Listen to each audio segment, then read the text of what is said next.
Bonusi I fund vitit Rama zbulon sa pensionistë kanë tërhequr shpërblimin. Pensionistët po vinë të marrin shpërblimin e fund vitit I cili ka nisur të shpërndahet që prej datës 1 dhjetor. Sipas të dhënave zyrtare, vetëm në 3 ditët e para 96 presje 292 pensionistë e kanë përfituar tashmë këtë bonus. Lajmin e bëri të ditur kryeministri Edi Rama me anë të një postimi në rrjetet sociale. Pensionistët po vinë të përfitojnë bonusin në fund vitit.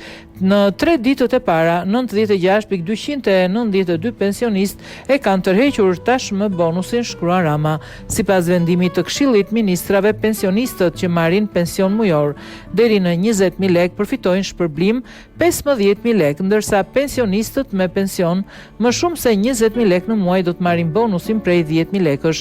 Në rastet kur bonusi nuk tërhiqet brenda dhjetorit, pensionistët kanë afat deri në 30 qershor të vitit 2026 për ta marrë atë. Pas kësaj date, ky shpërblim nuk mund të merret më.